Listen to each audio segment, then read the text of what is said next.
चर्चा का परासिद्धि, सिद्धियों के परे। तो परासिद्धि का विषय और सिद्धियों के परे का विषय, कि यहाँ पर परासिद्धि कहने का तात्पर्य भी सिद्धियों के परे से ही है। तो विषय है परासिद्धि, अर्थात सिद्धियों के परे क्या चीज है, उसके परे कौन सी अवस्था है। एक शिव योगी, एक शांभव योगी किस अवस्था को प्राप्त करता है सिद्धियों से परे जाकर। तो इस विषय पर चर्चा आगे बढ़ती है।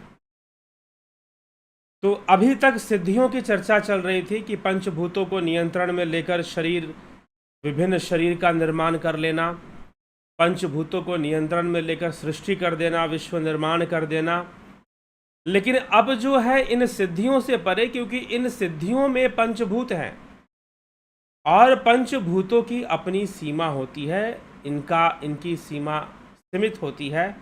यह परिमित सिद्धियां कही जाती हैं।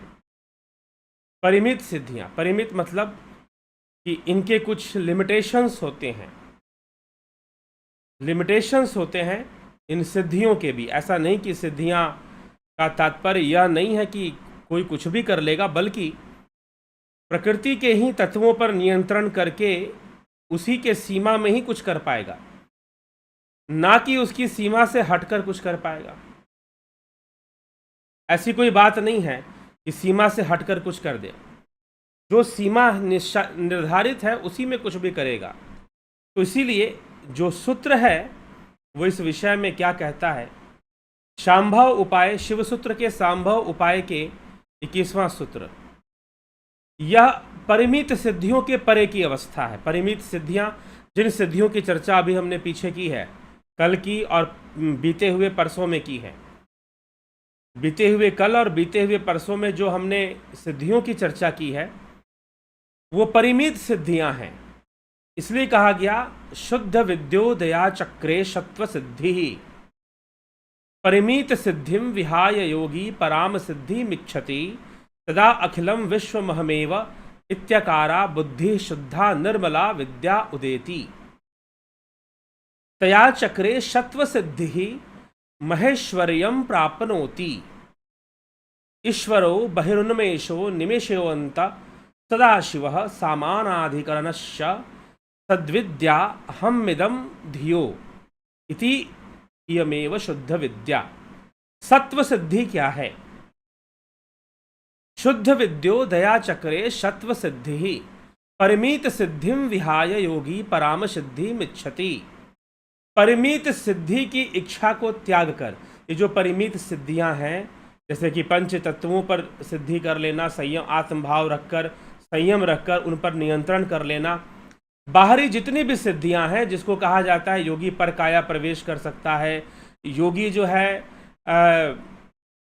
कोई भी रूप धारण कर सकता है, किसी भी शरीर में जा सकता है, योगी अनेकों जीवों की वानियां समझ सकता है, बोल सकता है, योगी विशा, जैसे कि अष्ट सिद्धियां आती हैं, अनिमा, गणिमा, लघिमा, ऐसे कर कर कि वो बड़ा हो सकता है, सूक्ष्म हो सकता है, छोटा हो सकता है, बड़ा हो सकता है। हनुमान जी के संदर्भ में अष्ट सिद्धियों की चर्चा आती है। तो ये जो अष्ट सिद्धियां हैं, ये सारी जो सिद्धियां हैं, ये परिमित सिद्धियां हैं। इनको कहा जा रहा है परिमित सिद्धियां।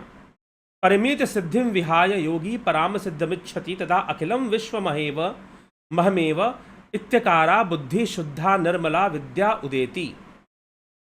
कि परिमित सिद्धियों की इच्छाओं को योगी त्याग देता है, उन सिद्धियों में उसका मन नहीं लगता, और जब वो अपने ध्यान योग को बढ़ा देता है तो फिर वह कहाँ पहुँच जाता है? सत्व सिद्धि में पहुँचता है।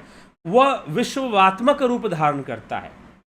उसकी जो परमेश्वरात्मक स्वतंत्रता है वो उसे प्राप्त हो जाती है, और वो संपूर्ण विश्व को ही अपना शरीर समझता है, अपना ही मानता है संपूर्ण विश्व को।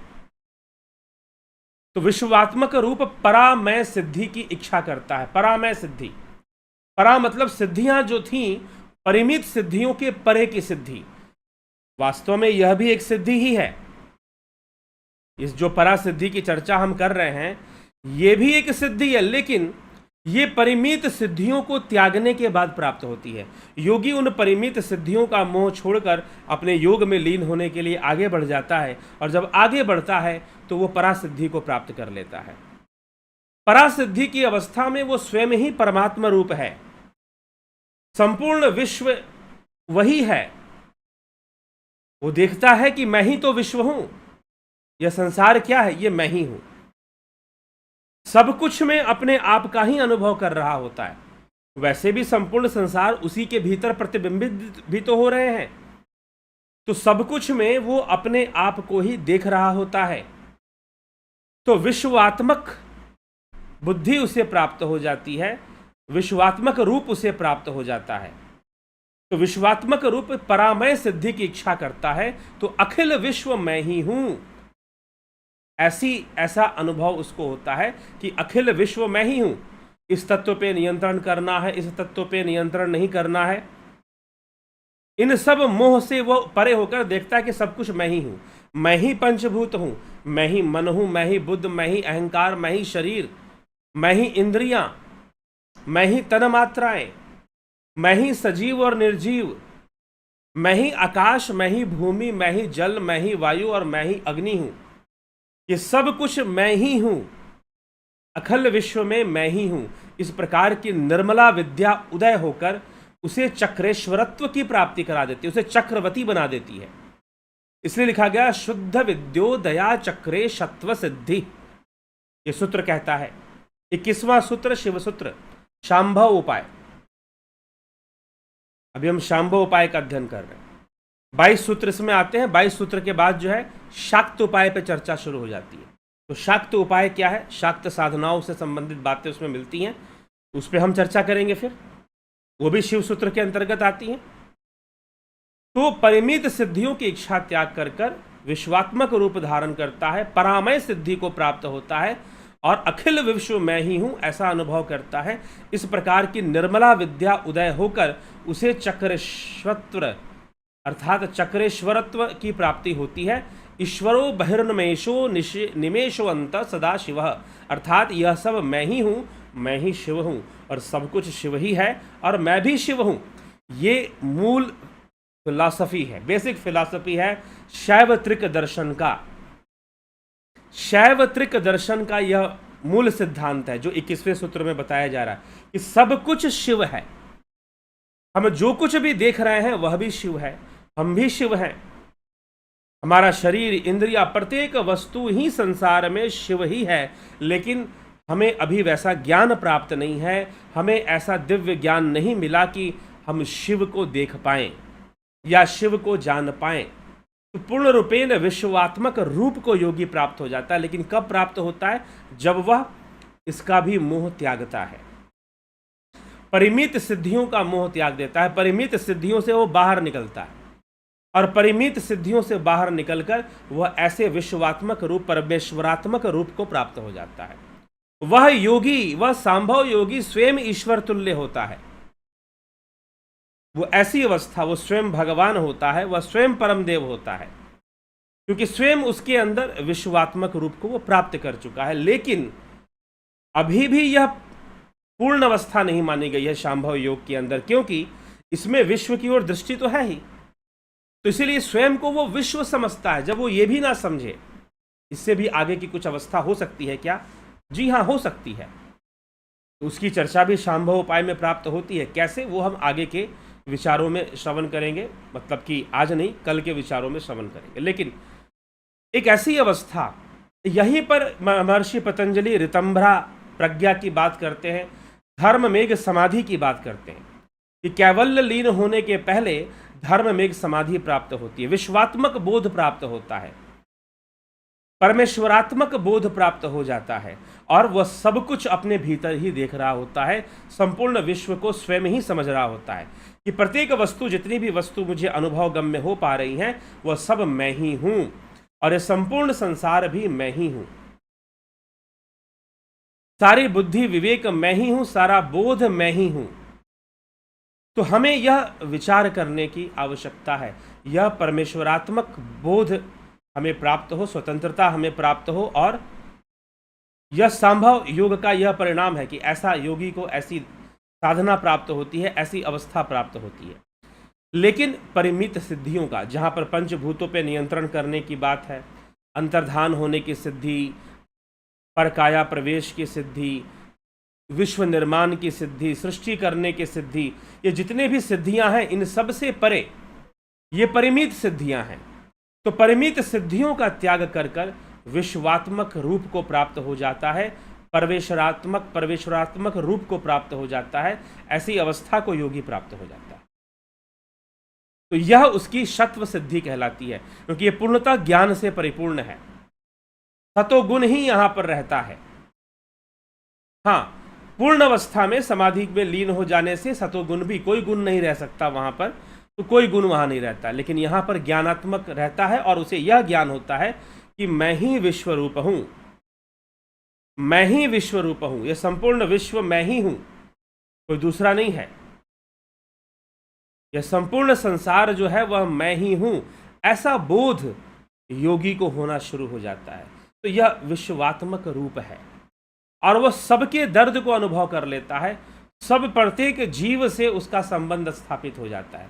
प्रत्येक जीव से संबंध मतलब आध्यात्मिक स्तर पर, एक ऊर्जा के स्तर पर, आध्यात्मिक स्तर पर वो सबसे जुड़ा होता है, कनेक्टेड होता है और वो अनुभव कर सकता है। तो यह ऐसी अनुभूति, विश्वात्मक रूप की प्राप्ति योगी को हो जाती है। तो इसीलिए यह बहुत महत्वपूर्ण तथ्य बन जाता है सिद्धि प्राप्ति में। तो यह परासिद्धि है। परिमित सिद्धियों का मोह त्याग कर योगी ऐसी अवस्था को प्राप्त करता है जहां पर वह स्वयं ही सब कुछ है, जहां पर वह स्वयं ही सब कुछ है। योगी ऐसी अवस्था को प्राप्त हो जाता है। तो यह योगी के बारे में यहां पर बताया जा रहा है। तो इसीलिए सिद्धियों का मोह त्याग कर, इसलिए सिद्धियां बाधक बन सकती हैं। अगर योगी सिद्धियों का मोह नहीं त्यागेगा तो अपने योग मार्ग को कभी पूर्ण नहीं कर पाएगा, अपने योग मार्ग को कभी भी पूर्ण नहीं कर पाएगा यदि वह क्या नहीं करेगा, यदि आगे नहीं बढ़ेगा। यदि सिद्धियों के प्रयोग में उलझ जाता है, सिद्धियों के प्रयोग में उसकी अत्यधिक आसक्ति हो जाती है कि मुझे ये सिद्धि प्रयोग करना है, मुझे वो सिद्धि प्रयोग करना है, मुझे किसी को सम्मोहित करना है, किसी को वशीकरण करना। ऐसा नहीं है कि योगी सिद्धियों का प्रयोग नहीं करते, करते हैं, लेकिन वह उसमें उलझते नहीं। उलझने का मतलब उसमें आसक्त नहीं होते, रजोगुण से या भी तमोगुण से भी, कहीं से भी वो उसमें आसक्त नहीं होते और ना ही सतोगुण से आसक्त होते। लेकिन यदि योगी को आसक्ति हो गई, यदि योगी को आसक्ति हो गई तो फिर तो समस्या आएगी। ठीक, फिर समस्या आएगी क्योंकि उसे आसक्ति हो चुकी है। तो उसका योग मार्ग पर, सांभव योग के मार्ग पर आगे बढ़ना उतना आसान नहीं रह जाएगा। लेकिन यदि आसक्ति ना हुई, प्रयोग करने पर भी आसक्ति ना हुई, प्रयोग तो कर सकता है लेकिन उसमें आसक्त ना होकर वह योग मार्ग पर आगे बढ़ जाता है। और जब आगे बढ़ता है तो उसे विश्वात्मक रूप की प्राप्ति होती है, उसे सत्व सिद्धि होती है, उसे परासिद्धि होती है। इन परिमित सिद्धियों को पार कर वह अपरिमित सिद्धियों को प्राप्त हो जाता है। मतलब कि असीमित सिद्धियां, वहां पर संपूर्ण ब्रह्मांड उसी का रूप है, हो जाता है। वह अपने आप को अनंत रूप में देखता है। पंच तत्वों के आत्म भाव से या पंच तत्वों के संयम से तो अपने आप को पंच तत्वों के ऊपर नियंत्रण करके देखता है, उसके रूप में देखता है। लेकिन परिमित सिद्धियों से ऊपर चले जाने पर, परामय अवस्था में चले जाने पर परामय सिद्धि प्राप्त हो जाती है, परासिद्धि प्राप्त हो जाती है, सत्व सिद्धि प्राप्त हो जाती है। और वह जो योगी है किसी भी अन्य बात से विचलित नहीं होता, वह योगी किसी अन्य बात से घबराता नहीं है और वह सिद्धियों की भी प्राप्ति साथ में कर लेता है, परासिद्धि को भी प्राप्त हो जाता है। इसलिए भटकने का मार्ग विश्वात्मक रूप, परमेश्वरात्मक रूप को प्राप्त हो जाता है, ईश्वर तुल्य हो जाता है। तो उसके भटकने की अब संभावनाएं खत्म हो गई, उसे ऋतंभरा प्रज्ञा प्राप्त हो जाती है, पूर्ण रूपेण ज्ञान से प्रकाशित। लेकिन अभी भी यह योगी की पूर्ण अवस्था नहीं बनी है, अभी और योगी के लिए कुछ करना बाकी है। तो वह सब वो करेगा। क्या करेगा, कैसी शक्ति उसे प्राप्त होगी, कहाँ जाके कैसे लीन होगा, आगे के सूत्रों में हमें प्राप्त होगा। तो यह परासिद्धि की चर्चा जो थी आज जो हमने की, कि परिमित सिद्धियों का इच्छा और मोह त्याग देने से योगी को परासिद्धि की, परामय सिद्धि की प्राप्ति होती है। और परामय सिद्धि विश्वात्मक रूप है, परमेश्वरात्मक रूप है। वह योगी स्वयं ईश्वर तुल्य हो जाता है, फिर वह ईश्वर के समान हो जाता है। ऐसी अवस्था उसकी बन जाती है। और फिर वैसे ही योगी जो विश्वात्मक रूप को प्राप्त करने वाले हैं, उनके अंदर जगत कल्याण की कोई इच्छा रहती है, जिससे कि वो उस परम कैवल्य तक, परम लीनता की अवस्था में वो नहीं पहुंचते। और अगर वही योगी शरीर धारण करते हैं तो वो अवतारी पुरुष होते हैं, क्योंकि वो विश्वात्मक परमेश्वरात्मक रूप को प्राप्त कर चुके हैं, इसीलिए वो अवतारी होते हैं। उनके लिए शरीर धारण करना अनिवार्य नहीं है, लेकिन फिर भी करते हैं जगत कल्याण के लिए, जन कल्याण के लिए। तो ये योगियों का विश्वात्मक रूप को धारण करने वाले सिद्ध योगी ऐसे हुआ करते हैं। तो चलिए आगे हम आपके कमेंट्स भी पढ़ते हैं, आपकी टिप्पणियां भी देखते हैं, कौन क्या कह रहा है। और कल आगे बढ़ते हुए इसी विषय को हम और चर्चा में लेंगे। नवजोत नाथ जी, कमलेश खैरनर, नरेंद्र कुमार, जय श्री राधे कृष्ण गुरु जी। जब कोई जीव कोई भी पाप कर्म करता है, उस पाप कर्म को जीव का शरीर भोगता है या फिर जीव का मन? आप ही बता दो जी, इसका प्रश्न का उत्तर नरेंद्र कुमार जी आप ही दीजिए। एक्चुअली में इस प्रश्न के ऊपर पूरा वीडियो बन चुका है। इस प्रश्न पर अभी हाल ही फिलहाल में अच्छी चर्चा हुई थी।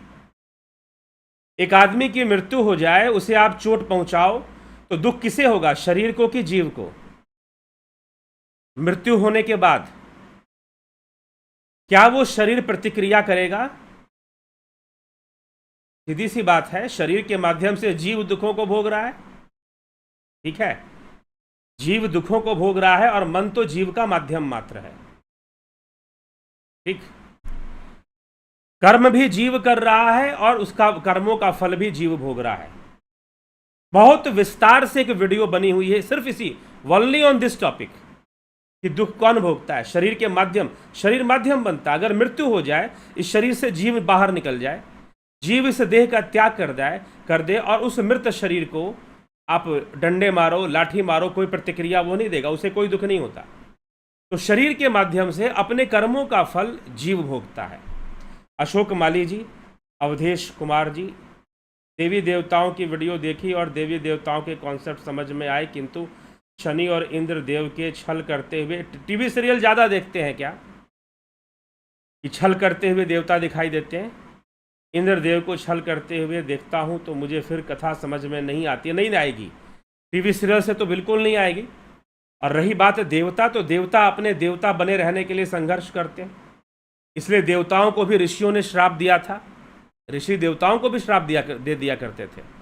तो देवता इस संसार के ही पंच तत्व हैं, जिनको हम अग्नि, वायु, और ये देवता जो देने वाले हैं, जो जीवन प्रदान करने वाले हैं, संतुलित रूप में, असंतुलित नहीं, संतुलित रूप में जो देवता हैं, ठीक है। तो वो देवता है, वो संसार में है, तो संसार में है तो उनके साथ आप पता नहीं छल कपट कहीं कर रहे हैं, तो मुझे लगता है कहीं कथा आपने टीवी सीरियल में देखी होगी, तो वहाँ से आपने ये बात उठाई होगी।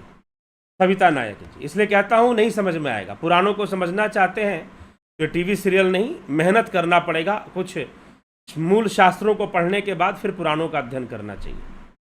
सविता नायक जी, विनोद कुमार सूद, माधुरी कोल्हे, रमेश पेशवानी, गोविंद प्रसाद नीमा, सतीश मास्टर, विष्णुचंद्र मौर्य, उषा श्रीवास्तव जी, राजू पाल जी, राम विलास जी, श्वेता राय सिन्हा, जोंती दत्ता, किसलाल बहादुर सिंह, मनीष जादव, रूपलाल विश्वकर्मा, अशोक रावल, शिवा शर्मा, श्वेता कुमारी,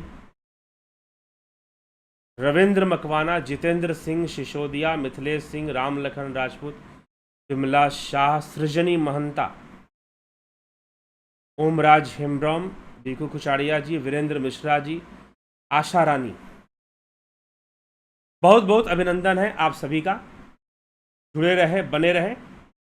तो और जो प्रश्न है नरेंद्र कुमार जी का ही प्रश्न है सिर्फ, तो फिर से उससे बता दें कि जीव शरीर के माध्यम से कष्ट भोगता है, जीव शरीर के माध्यम से सुख भी भोगता है, जीव शरीर के माध्यम से दुख भी भोगता है।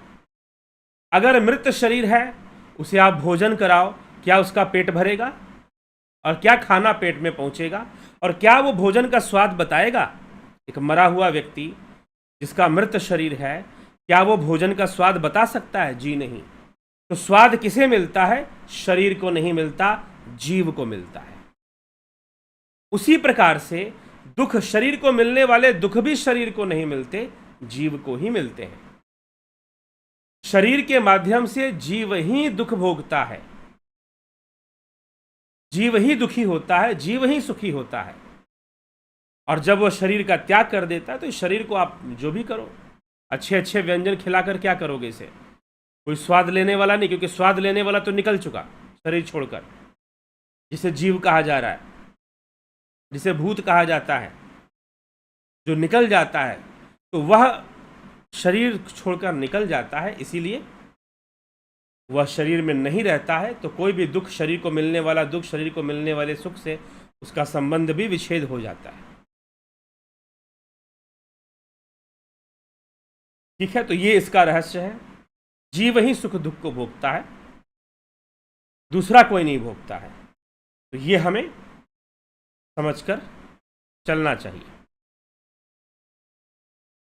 चलिए, इसी के साथ जो है विचारों को यहाँ विराम देंगे।